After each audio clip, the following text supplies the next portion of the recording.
অনেক অসাধু ব্যবসায়ী আছে রমজান আসলে নিত্য প্রয়োজনীয় পণ্যের মূল্য বৃদ্ধি করে দেয়। এরকম আছে না নাই? এগুলো করবেন না। মজুদদারি করবেন না। পণ্যের কৃত্রিম সংকট বাজারে করবেন না। আপনি লাখ টাকা কামায়া ভাবছেন যে রোজাদারদের কষ্ট দিয়ে ধনী হবেন, এমন রোগ আল্লাহ আপনারে দিবে, কোটি টাকা দিয়েও আপনি হাসপাতালের বিল পরিশোধ করার ক্ষমতা আপনার হবে না। খবরদার। শেষ বয়সে দেখবেন কি কষ্ট আপনার হয়। আপনি রোজাদারদের কষ্ট দিচ্ছেন, আল্লাহ আপনার সুখে রাখবে? আল্লাহর দোহাই লাগে আমার ব্যবসায়ী ভাইয়েরা এটা করবেন না। আরব বিশ্বে আমরা দেখেছি, আরব বিশ্বের ব্যবসায়ীরা সারা বছরে ব্যবসা করে, রমজানে ভর্তুকি দেয়। আর আমার দেশের কিছু অসাধু ব্যবসায়ী রমজানে গলাকাটা ব্যবসা করে আর সারা বছর শরীরটার উপর দিয়ে চলে। চিল্লায় বলেন ঠিক কিনা? করবেন না, এটা করবেন না। নিত্য প্রয়োজনীয় পণ্যের মূল্য বৃদ্ধি করা হারাম, পণ্যের কৃত্রিম সংকট তৈরি করা হারাম, মজুদদারি করা হারাম, রোজাদারদেরকে কষ্ট দেয়া হারাম, এটা করবেন না। 7 নম্বরে সর্বশেষ কথা, অধীনস্থ যারা আছে তাদের কাজের চাপ আপনারা কমিয়ে দিবেন। কাজের লোক, ফ্যাক্টরির ওয়ার্কার, স্টাফ, তাদের প্রতি যদি রহম করেন, আপনার উপর রহম করবে কে? রমজান মাসে একটা অনুরোধ করবো, আল্লাহর ওয়াস্তে কৃত্রিম সংকট তৈরি করে মানুষকে কষ্ট দিয়েন না, বরং এই মাসে আপনি দাম আরো কমিয়ে দেন, আল্লাহ আপনার রিজিকে বারাকা দিবেন ইনশাআল্লাহ। মানুষকে খাওয়ান, বেশি বেশি ইফতার করান, বেশি বেশি ইফতার করান, সমাজ কল্যাণমূলক কাজ করেন, আল্লাহ রহম করবে ইনশাআল্লাহ। আল্লাহর ওয়াস্তে এই মাসটাকে কোটিপতি হওয়ার সুযোগ মনে করেন না, এটা আপনার ক্ষমা পাওয়ার মাস। আল্লাহ পাক বোঝার তৌফিক দান করুন তাদেরকে। তারপরেও কিছু মানুষ থাকবে লাহুম কুলুবুন লা ইয়াফকাহুনা বিহা, যাদের কলব আছে উপলব্ধি করে না, ওয়ালাহুম আযানুন লা ইয়াসমাউনা বিহা ওয়া লাহুম আ'য়ুনুন লা ইবসিরুনা বিহা, কান আছে শোনে না, চোখ আছে দেখবে না। উলাইকা কাল আনআম, এরাই জন্তু জানোয়ারের মতো। বাল হুম আদাল, বরং তার চেয়ে ওরা নিকৃষ্ট। বাল হুম আদাল, বরং তার চাইতেও নিকৃষ্ট। উলাইকা হুমুল গাফিলুন। রমাদানে প্রতি বছর দ্রব্যমূল্যের বৃদ্ধি ঘটে থাকে, এর কারণ কি বলে মনে করেন এবং প্রতিকারের উপায় কি? জিনিসপত্রের দাম রমাদানে যে বেড়ে থাকে, এটি সাধারণত যে কারসাজি হয়ে থাকে, যে গুদামজাত করে রাখা, যে কৃত্রিমভাবে সংকট তৈরি করার যে প্রচেষ্টা অসাধু ব্যবসায়ীদের, সেটির কারণেই হয়ে থাকে আমরা জানি। অতএব এটিকে কঠোরভাবে নিয়ন্ত্রণ করা হলো সবচেয়ে বড় কাজ। আলহামদুলিল্লাহ, বিগত রমাদানেও অত্যন্ত দারুণভাবে কাজটি করতে পেরেছে সংশ্লিষ্ট কর্তৃপক্ষ, এই জন্য তারা অবশ্যই ধন্যবাদ পেতে পারেন।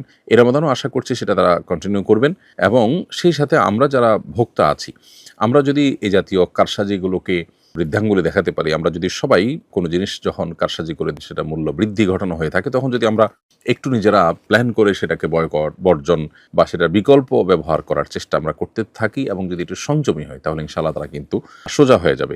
তরমুজ সিন্ডিকেটের সময় এরকম সোশ্যাল মিডিয়াতে আওয়াজ উঠেছিল, এবং অনেকেই সেটার পরে যখন সচেতন হয়েছেন, তখন কিন্তু তাদের সেই সিন্ডিকেট ভাঙতে তারা বাধ্য হয়েছে, এবং তারা কিন্তু সেই গুদামজাত করার বা দাম কৃত্রিমভাবে সংকট তৈরি করে দাম বৃদ্ধি করার যে চেষ্টা, সেটাতে তারা ব্যর্থ হয়েছে। অতএব এই প্রক্রিয়াটা আমাদের অবলম্বন করা দরকার, এবং এ ধরনের অপরাধকে অত্যন্ত জঘন্য অপরাধ হিসাবে চিহ্নিত করে সেটার বিচার হওয়া দরকার। আমাদের দেশে বিচারহীনতার কালচারটার কারণে কোনো সমস্যারই আমরা আসলে সমাধান করতে পারছি না। অতএব সেটি আমাদের যেমন দরকার, একইভাবে রমাদান আসছে, একজন মুসলমান তিনি হয়তো নামাজ কালামও পড়েন, আবার তিনি এই জিনিসপত্র সরিয়ে রেখে সংকট তৈরি করে দাম বাড়িয়ে তারপর ব্যবসা করছেন, মুনাফা করছেন। তিনি জানেনই না তিনি যে প্রক্রিয়াতে ইবাদত করছেন, সেই প্রক্রিয়াটা আল্লাহর কাছে গ্রহণযোগ্য নয়। অর্থাৎ একদিক থেকে আপনি মানুষের অধিকার নষ্ট করছেন, মানুষকে কষ্ট দিচ্ছেন, এবং কৃত্রিম সংকট তৈরি করে সেখানে অবৈধভাবে উপার্জন করছেন। নবী করিম সাল্লাল্লাহু আলাইহি ওয়াসাল্লাম পরিষ্কারভাবে বলেছেন যে যারা কৃত্রিম সংকট তৈরি করার জন্য জিনিস জমিয়ে রাখে, গুদামজাত করে, এরা খাতি, এরা অপরাধী। অতএব এই অপরাধ যারা করছেন, তারা নামাজ কালাম পড়ে আল্লাহকে সন্তুষ্ট করতে পারবেন না। দিনটাকে আমাদের পরিপূর্ণভাবে বোঝা দরকার, আংশিক নয়, এবং আংশিক দিন পালন আমাদেরকে আল্লাহ সন্তুষ্টির দিকে নিয়ে যাবে না। কোনো আমলে ফজিলত বর্ণনা করার জন্য জয়ীফ হাদিস বলা যাবে কিনা? জয়ীফ হাদিসের শরীর গ্রহণযোগ্যতা সম্পর্কে জানতে চাই। আকীদা অথবা কোনো হালাল হারাম সাব্যস্ত হওয়ার জন্য জয়ীফ হাদিস কখনো দলিল হিসাবে গ্রহণযোগ্য হবে না। এ ব্যাপারে ওলামাদের তেমন কোনো দ্বিমত নেই। আর শুধুমাত্র আমল বা কোনো সওয়াব লাভের কোনো বিষয়, যেটা আসলে হালাল হারাম জাতীয় বা ইমান আকীদা জাতীয় বিষয় নয়, এরকম নফল কোনো আমল ইত্যাদি এ জাতীয় বিষয়ের জন্য জয়ীফ হাদিস ওর উপর ভিত্তি করে যদি কেউ আমল করতে চান, সেটি জায়েজ হবে বেশ কয়েকটি শর্তে। এর ভিতরে একটা শর্ত হলো যে সেটা খুব মারাত্মক পর্যায়ের জয়ীফ বা মারাত্মক পর্যায়ে দুর্বল হবে না, তার সূত্রের মধ্যে দুর্বলতাটা খুব জটিল এবং কঠিন পর্যায়ের দুর্বলতা থাকতে পারবে না, এটা হল প্রথম শর্ত। দ্বিতীয়ত মুহাদ্দিসিন ইকরাম আরো অনেকে অনেক রকমের শর্ত দিয়েছেন। এর মধ্যে ইমাম নবী রাহিমাহুল্লাহ বলেছেন যে এটা ফাজায়েল এবং তারগিব তারহিব অর্থাৎ উৎসাহমূলক বিষয়ের জন্য অথবা ফজিলতের জন্য আমল জাতীয় বিষয়ে আপনার জয়ীফ যদি খুব বেশি মারাত্মক না হয় তাহলে এটার উপর আমল করা যেতে পারে। হাফিজ ইবনে হাজার আসকালানি রাহিমাহুল্লাহ কয়েকটা শর্ত উল্লেখ করেছেন। এর মধ্যে একটা শর্ত হলো যে যেটা বললাম সেটা, আরেকটা হলো যে বিষয়ে আপনি ওই হাদিসের উপর আমল করতে চান মৌলিকভাবে সেটি শরিয়ার অন্য কোনো নস বা অন্য কোনো ভাষ্য দ্বারা প্রমাণিত হবে, এটা অনেকটা ওইটা সমর্থক রূপের হবে, এরকম হলে সেটার উপর আমল করতে পারেন। আর তৃতীয় একটা শর্ত তিনি দিয়েছেন, সেটা হলো যে এটা আমল করার সময় নবী করিম সাল্লাল্লাহু আলাইহি ওয়াসাল্লাম নির্দেশ করেছেন এই আকীদা নিয়ে আমল করবেন না, বরং এটা একটা ভালো কাজ হিসাবে আমল করবেন। তাহলে সেক্ষেত্রে নবী করিম সাল্লাল্লাহু আলাইহি ওয়াসাল্লাম দিকে সম্বন্ধ করার, যদি তিনি এটা না বলে থাকেন তাহলে সেক্ষেত্রে তার দিকে সম্বন্ধ করার যে ভয়াবহতা সেটা থেকে আপনি রক্ষা পাবেন। তাহলে জয়ীফ হাদিসের উপর আমল করা যেতে পারে যদি বিষয়টা আমল জাতীয়, ফজিলত জাতীয়, উৎসাহ ব্যঞ্জক অথবা সতর্কীকরণ টাইপের কোনো হাদিস হয়। হালাল হারাম বা আপনার ঈমান আকীদার মতো সিরিয়াস কোনো ইস্যু যেন না হয়, তাহলে সেক্ষেত্রে জয়ীফ যদি হাদিসের দুর্বলতাটা যদি খুব চরম পর্যায়ের না হয় তাহলে সেক্ষেত্রে সেটার উপরে আমল করা যেতে পারে এই সমস্ত শর্তের ভিত্তিতে। গরমের দিনে কোনো বিশেষ আমল আছে কিনা, গরমের দিনের বিশেষ কোনো আমল আছে কিনা, এর উত্তর হলো যে গরমের দিনে স্পেশাল আলাদা করে কোনো আমল না থাকলেও গরমের দিনে আমরা বিশেষ কিছু কাজ করতে পারি।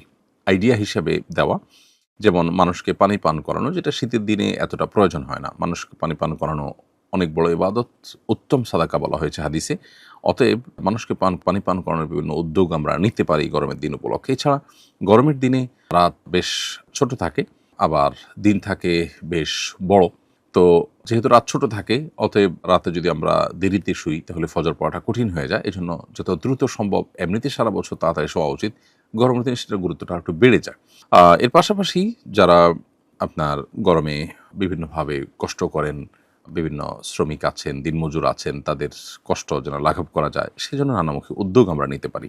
টিউবওয়েল স্থাপন, তারপরে পথিকদেরকে পানি পান করানো, এ জাতীয় খুঁজে খুঁজে ভালো কাজগুলো আমরা করবার চেষ্টা করতে পারি।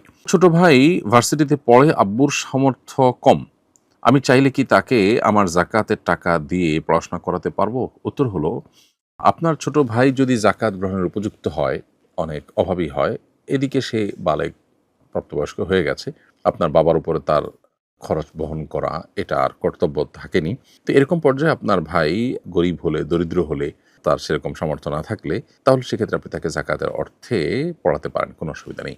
আপন ভাই প্রাপ্তবয়স্ক হলে তার যদি নিড থাকে, এমন নিড যেটা জাকাতের হকদার হয়, যার ফলে সে, তাহলে তাকে জাকাতের টাকা দেওয়া যায়। ভাই বোনকে জাকাতের টাকা দিতে কোনো অসুবিধা নেই যদি তারা জাকাতের হকদার হয়, তাহলে সেক্ষেত্রে অতএব আপনি আপনার ভাইকে পড়াশোনা চালাবার জন্য জাকাতের টাকা দিতে পারেন। নামাজে কিরাতের তারতিব কি শুধু শেষ 10টি সূরার সাথেই সীমাবদ্ধ নাকি সমগ্র কোরআনের জন্যই প্রযোজ্য? উত্তর হলো, নামাজে আমরা যখন কিরাত পড়বো, প্রথম রাকাতে যে সূরা কিরাত পড়বো, পরের রাকাতে তার পরের সূরাগুলো পড়বো, আগের না। এই যে ধারাবাহিকতা, এটি রক্ষা করা আবশ্যক পুরো কোরআনের ক্ষেত্রেই, এটা শুধু শেষ 10টা সূরার জন্য প্রযোজ্য নয়। বদলি হজ কখন ফরজ হয়?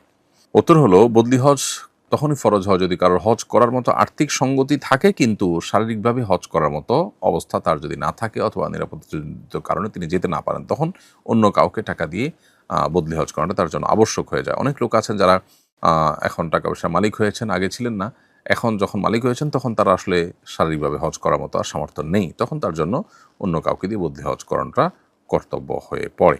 মক্কার মসজিদের বাইরে হারাম এলাকার রাস্তায় নামাজ আদায়ের ক্ষেত্রে কাতারের ইত্তেসাল বা সংযোগ কি জরুরি? উত্তর হলো যে, ফোকাহে আহনাফের মতে, হানাফি মাযহাব, হানাফি থট অনুযায়ী কাতারের সংযোগ থাকা জরুরি জামাতে নামাজ বিশুদ্ধ হওয়ার জন্য। যদি অনেক দূর গ্যাপ হয়ে যায়, যে হারামের যে জামাতে আপনি সামিল হয়েছেন মক্কায়, সেখানে আপনি যেখানে দাঁড়িয়েছেন তার সামনে বিপুল পরিমাণ জায়গা পড়ে আছে, এখানে কেউ দাঁড়ায়নি মাঝখানে, এরকম যদি বিচ্ছিন্নতা থাকে তাহলে সেক্ষেত্রে জামাত বিশুদ্ধ হবে না ফোকাহ হানাফের মতে। যদিও হাম্বলি ফকিগণ, সৌদের ওলামায়ে কেরামগণ, তারা বলেন যে যদি আপনি ইমামকে ফলো করতে পারেন, যেমন সাউন্ড আসছে, দেখতে পাচ্ছেন, তাহলে গ্যাপ বেশি থাকলেও জামাত বিশুদ্ধ হয়ে যাবে, নামাজ বিশুদ্ধ হয়ে যাবে। তো যারা হানাফি থট ফলো করে থাকেন তাদের জন্য কর্তব্য হবে আগে ভাগে হারামে গিয়ে জামাতে এমনভাবে সামিল হওয়া যাতে মাঝখানে অনেক বড় গ্যাপ তৈরি না হয়। হ্যাঁ, যদি গ্যাপ থাকে এবং সাইডেও কিছু মানুষ দাঁড়ানো থাকে আর গ্যাপটা কাভার হয়ে যায়, তাহলে সেক্ষেত্রে নামাজ বিশুদ্ধ হয়ে যাবে। কিন্তু যদি এমন হয় যে না, আপনি যেখানে দাঁড়িয়েছেন সামনে অনেক বিশাল জায়গাতে কেউ দাঁড়ায়নি, তাহলে সেক্ষেত্রে আপনার ৩ কাতারের বেশি মানুষ বিচ্ছিন্নতা তৈরি করেছে বা বিচ্ছিন্নতা সৃষ্টি হয়েছে, তাহলে সেক্ষেত্রে আপনার সে জামাতে নামাজ পড়লে আপনার এই ইক্তেদা সহি হবে না, শুদ্ধ হবে না। স্কুলে উপবৃত্তি হিসেবে জাকাতের টাকা দেয়া হতো, আমি না জেনে দীর্ঘদিন তা গ্রহণ করেছি। আমি জাকাত গ্রহণের উপযুক্ত নই, এখন আমার করণীয় কি? উত্তর হলো, প্রিয় দর্শক, জাকাত গ্রহণের উপযুক্ত নয় এমন কোনো ব্যক্তি যদি জাকাতের টাকা গ্রহণ করেন যে কোনোভাবে, উপবৃত্তির নামে হোক, উপহার উপঢৌকনের নামে হোক, অন্য কোনোভাবে হোক, তাহলে সেটা তার জন্য জায়েজ নয়। যেহেতু আপনি না জেনেই গ্রহণ করেছেন, এর জন্য কোনো গুনাহ হবে না। তবে আপনি যে টাকা নিয়েছেন সে টাকা যার কাছ থেকে নিয়েছেন তাকে ফেরত দিতে হবে, যাতে তিনি উপযুক্ত গরিবকে বা এর হকদারকে পৌঁছে দেন, অথবা আপনি কোনো গরিব দুঃখীকে ওই টাকাটা সাদাকা করে দিতে হবে জাকাত আদায়ের নিয়তে, যে ব্যক্তি জাকাত তার। তাহলে ইনশাল্লাহ এটি হয়ে যাবে। এবং কর্তৃপক্ষ যারা এই কাজটি করেছেন, উপবৃত্তির নামে বিভিন্ন নামে মানুষকে জাকাতের টাকা দিচ্ছেন, সেখানে যাদেরকে টাকা দিচ্ছেন তারা জাকাতের হকদার কিনা সেটি নিশ্চিত হওয়া তাদের কর্তব্য ছিল। এই কাজটি না করে তারা অন্যায় করেছে। এবং অনেক সময় দেখা যায় জাকাতের টাকা দিয়ে আমরা এই ধরনের কাজ করি। জাকাতের টাকা দিয়ে আপনি যেটাই করেন, হক